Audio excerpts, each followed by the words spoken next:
भिवानी की शिक्षिका मनीषा की मौत के मामले में परिवार की मांग पर सीबीआई जांच अब शुरू होने ही को है। जांच शुरू होने से पहले ही एक बड़ा खुलासा हुआ है। नमस्कार, मैं हूं आशीष त्रिपाठी और मुख्यमंत्री के निर्देश और स्वजनों की मांग के बाद मनीषा की मौत के मामले में सरकार ने सीबीआई को जांच सौंप दी है।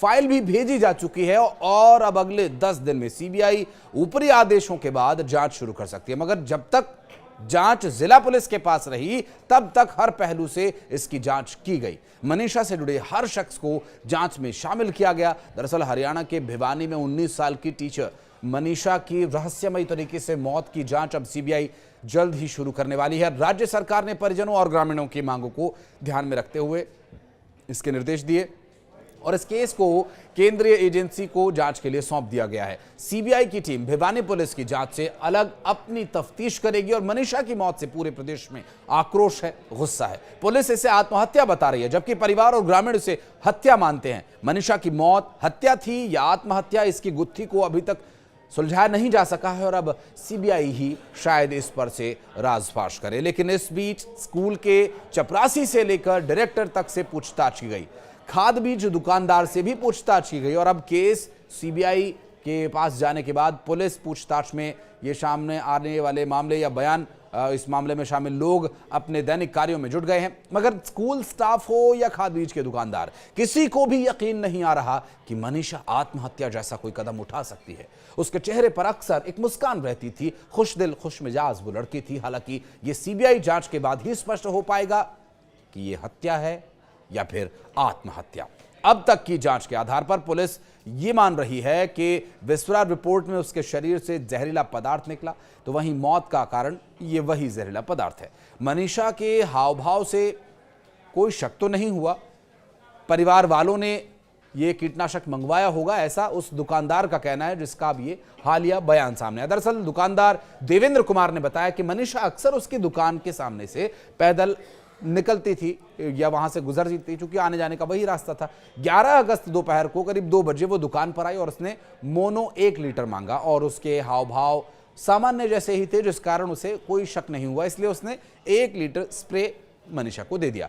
अब इन दिनों चूंकि कपास, ग्वार और मूंग पर इसका स्प्रे होता ही है, तो किसान परिवार की बेटी है, परिवार के द्वारा ये मंगवाया गया हो सकता है, ऐसा दुकानदार ने विचार किया और ये कीटनाशक ये स्प्रे उसे दे दिया। परिवार वालों ने ये मंगवाई होगी इस उम्मीद पर। 14 अगस्त को पुलिस दुकान पहुंची तो पता चला कि बच्ची के साथ इतनी बड़ी अनहोनी हो गई है। अफसोस इस बात का भी है कि वो उसके अंतिम संस्कार में शामिल न हो सका, ये दुकानदार का कहना है। दुकानदार देवेंद्र जो खाद बीज भंडार दुकान चलाता है और जिस प्ले स्कूल में मनीषा पढ़ाती थी उससे महज 100 ही मीटर की दूरी पर ये स्थित है। मनीषा हर रोज स्कूल से छुट्टी के बाद इसी दुकान के सामने से गुजरती थी, चूंकि यही रास्ता था। नर्सिंग स्कूल के गेट तक वो जाती थी यहाँ से, जहां से वो अपने गांव ढाणी लक्ष्मण जाने के लिए बस में सवार हो जाती थी।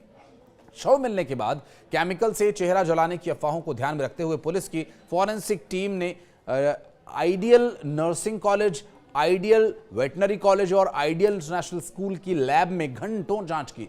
फॉरेंसिक टीम ने सभी लैब्स की जांच और सभी जगह की वीडियोग्राफी करवाई। हालांकि बाद में पोस्टमार्टम रिपोर्ट में यह बात सामने आई, चेहरे पर कई केमिकल या ज्वलनशील पदार्थ कोई नहीं डाला गया है। 13 से 26 अगस्त तक ideal nursing college, ideal veterinary college और ideal international school Singhani police छावनी बना रहा। जांच एजेंसी ने कॉलेज के चपरासी से लेकर डायरेक्टर तक से 4 से 5 दिन तक लगातार पूछताछ की, तो इधर मामला विधानसभा में भी उठ रहा है। हरियाणा विधानसभा के मानसून सत्र के अंतिम दिन कई अहम मुद्दों पर चर्चा हुई और इन्हीं खबरों के बीच भिवानी जिले की 19 वर्षीय शिक्षिका मनीषा की संदिग्ध परिस्थितियों में हुई मौत का मामला भी प्रमुखता से उठा।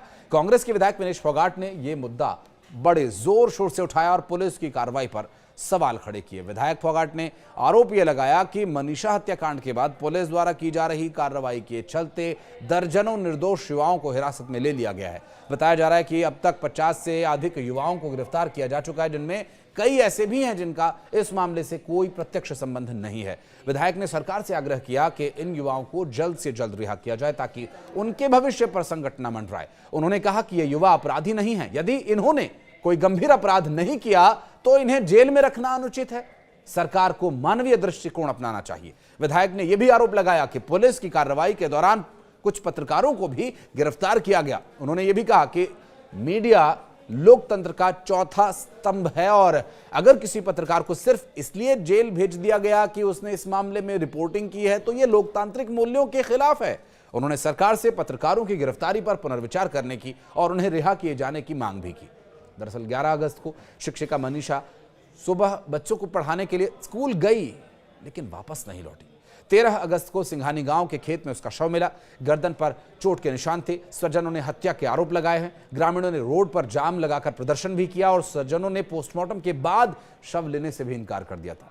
15 अगस्त को स्वजनों की मांग पर पीजीआई रोहतक में दोबारा पोस्टमार्टम हुआ। 16 को मुख्यमंत्री ने भिवानी एसपी का तबादला कर दिया। एसएचओ अशोक कुमार को लाइन हाजिर कर दिया और 4 पुलिस कर्मचारी को सस्पेंड कर दिया। 20 अगस्त को स्वजनों की मांग पर मामले की जांच सीबीआई को सौंपी गई और तीसरी बार दिल्ली एम्स में पोस्टमार्टम हुआ। 21 अगस्त को ढाणी लक्ष्मण गांव में सुबह मनीषा का अंतिम संस्कार कर दिया गया था। बहरहाल इस पूरे मामले को लेकर अब सीबीआई जांच में आगे क्या कुछ सामने आता है देखने का विषय होगा। कुछ कहना चाहें तो कमेंट सेक्शन में अपनी उपस्थिति दर्ज कराएं।